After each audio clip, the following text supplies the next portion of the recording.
वज़ीर आज़म नरेंद्र मोदी ने कहा, मकामी पैदावार को फरोग देकर नौजवानों को खुद कफील बनाया जा सकता है।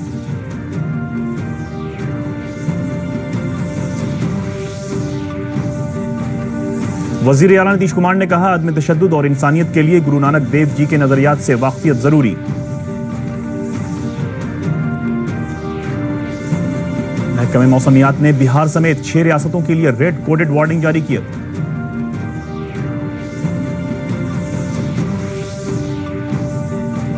और सदर जमहूरिया रामनाथ कोविंद ने अमिताभ बच्चन को दादा साहब फाल्के अवार्ड से नवाजा।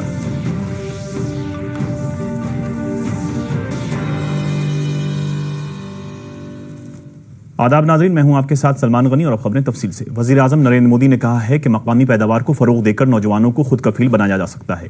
आकाशवाणी से आज मन की बात प्रोग्राम में मुल्क के आवाम के साथ अपने ख्यालात पेश करते हुए उन्होंने कहा कि इस हिकमत अमली को अपनाकर हम महात्मा गांधी के स्वदेशी के ख्वाबों को हकीकत में बदल सकते हैं। मेरे प्यारे देशवासियों, नमस्कार।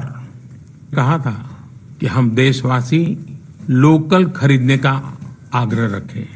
आज फिर से एक बार मेरा सुझाव है, क्या हम स्थानीय स्तर पर बने उत्पादों को प्रोत्साहन दे सकते हैं? क्या अपनी खरीदारी में उन्हें प्राथमिकता दे सकते हैं? क्या हम लोकल प्रोडक्ट्स को अपनी प्रतिष्ठा और शान से जोड़ सकते हैं? क्या हम इस भावना के साथ अपने साथी देशवासियों के लिए समृद्धि लाने का माध्यम बन सकते हैं?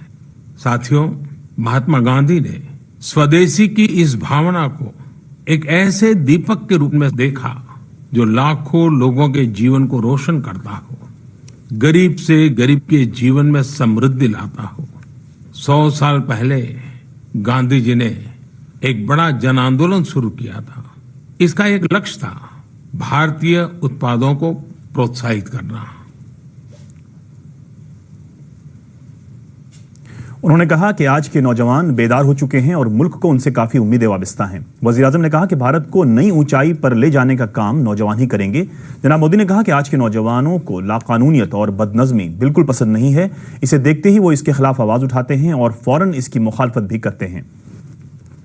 इसमें देश के विकास को गति देने में वो लोग सक्रिय भूमिका निभाएंगे जिनका जन्म 21वीं सदी में हुआ है, जो इस सदी के महत्वपूर्ण मुद्दों को समझते हुए बड़े हो रहे हैं।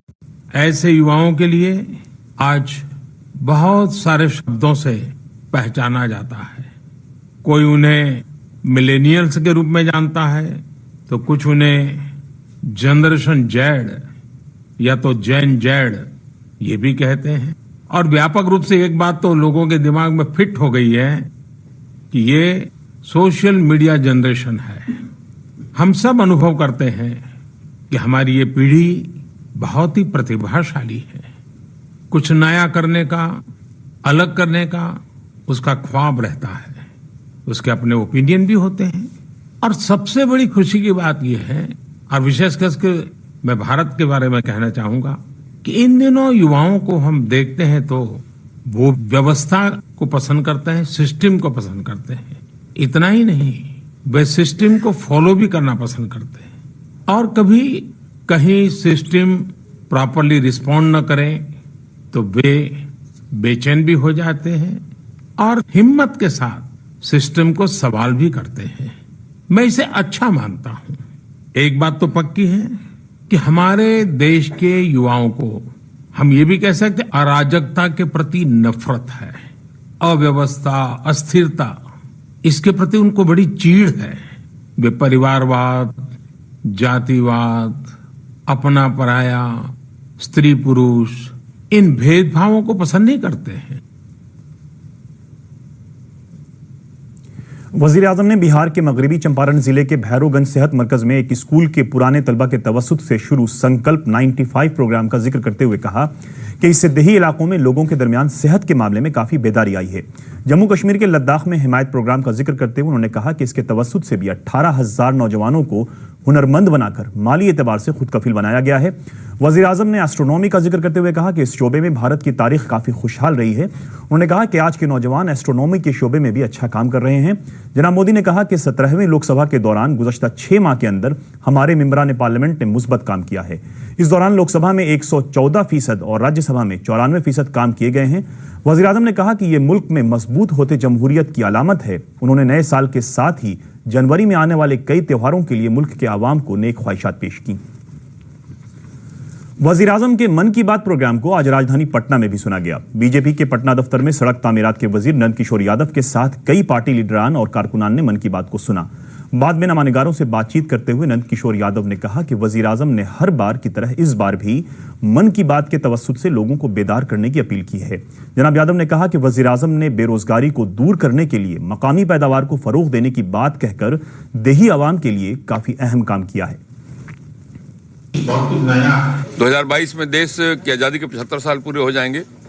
उस 75 साल पूरे होने के संकल्प के तौर पर स्वदेशी वस्तुओं को खरीदने का आग्रह उन्होंने किया है। इसके अनेक पहलू हैं। स्वदेशी वस्तुओं के खरीदने का आग्रह के पीछे देश की आर्थिक स्थिति की मजबूती का भी कारक बनेगा और साथ साथ जो देश के अंदर अपनी चीज़ों का उत्पादन करते हैं उनकी आर्थिक स्थिति में परिवर्तन आएगा। वजीर आला नीतीश कुमार ने कहा है कि मुल्क व बैरून मुल्क में अदम तशद्दुद और इंसानियत के तई मोहब्बत और भाईचारे को बनाए रखने के लिए गुरु नानक देव जी के नजरियात से सभी को वाकिफ होना चाहिए। वजीर आला नीतीश कुमार ने आज गुरु नानक देव जी महाराज के 550वें प्रकाश पर्व के इख्तितामी तकरीब के मौके पर राजगीर में कहा कि हम सभी को मोहब्बत का माहौल बनाए रखना चाहिए। इस मौके पर वजीर आला ने राजगीर वाक़े शीतल कुंड गुरुद्वारे में माथा टेका और लंगर का प्रसाद खाया।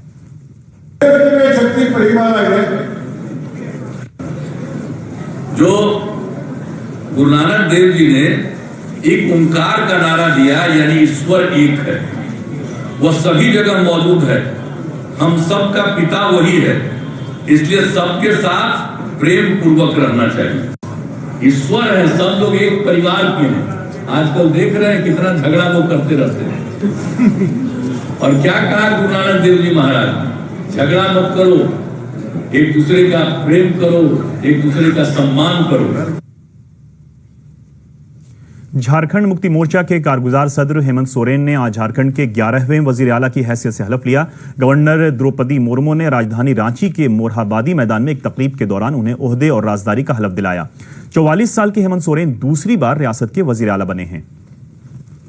जबकि ऐसे मुख्यमंत्री के रूप में अपने कर्तव्यों के संयमक निर्वहन के लिए ऐसा करना अपेक्षित हो, मैं प्रत्यक्ष अथवा अप्रत्यक्ष रूप से संसूचित या प्रकट नहीं करूंगा।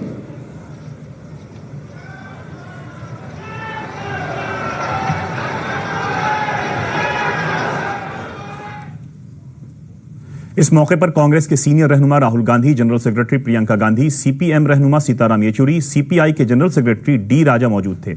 इसके अलावा राजस्थान के वजीर आला अशोक गहलोत और मध्य प्रदेश के वजीर आला कमलनाथ भी मौजूद थे। और अब मौसम।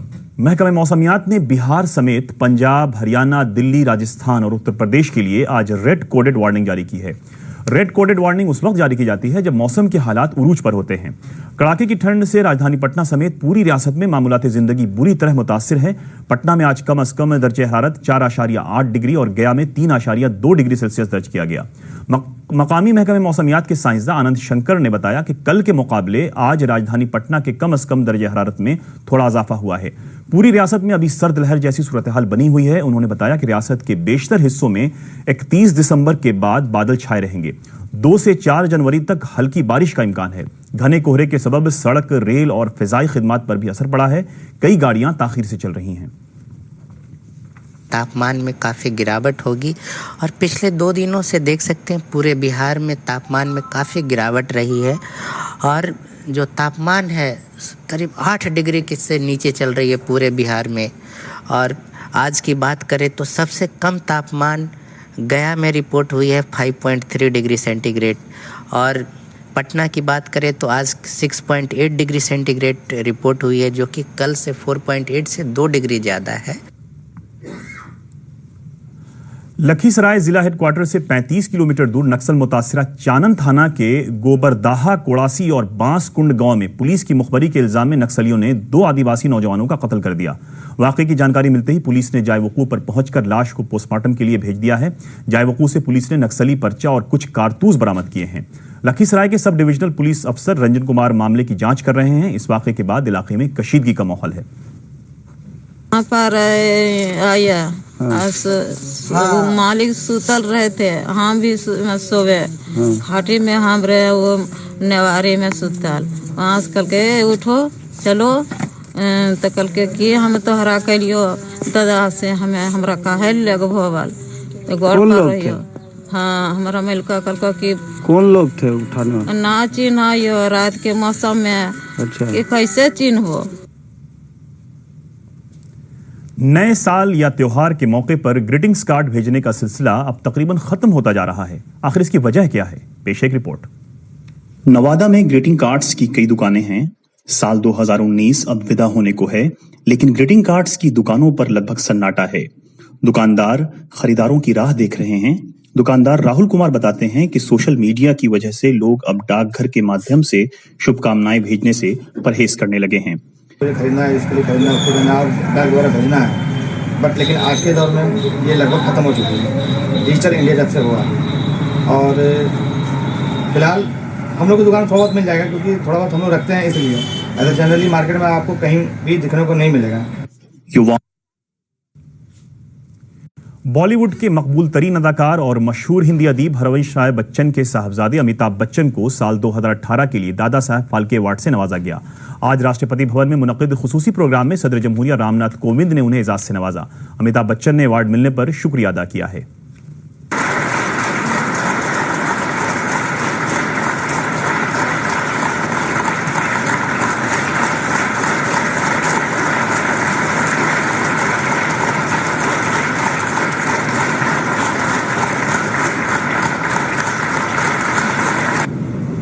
मैं भारत सरकार, सूचना प्रसारण मंत्रालय और राष्ट्रीय पुरस्कार की जितनी भी जूरी के सदस्य उनको मैं अपनी ओर से अत्यंत अपना आभार प्रकट करना चाहता हूं कि आज उन्होंने मुझे इस योग्य समझा कि मैं दादा साहब फाल्के पुरस्कार से सम्मानित किया जाऊं। अनेक धन्यवाद।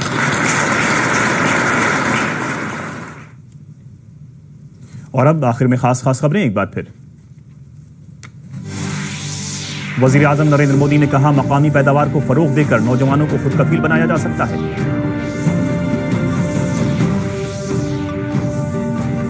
वजीर आला नीतीश कुमार ने कहा, अदम तशद्दुद और इंसानियत के लिए गुरु नानक देव जी के नजरियात से वाकफियत जरूरी।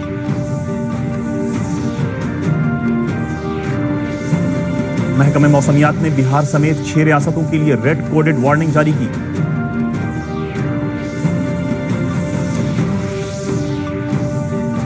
और सदर जमहूरिया रामनाथ कोविंद ने अमिताभ बच्चन को दादा साहब फाल्के अवार्ड से नवाजा।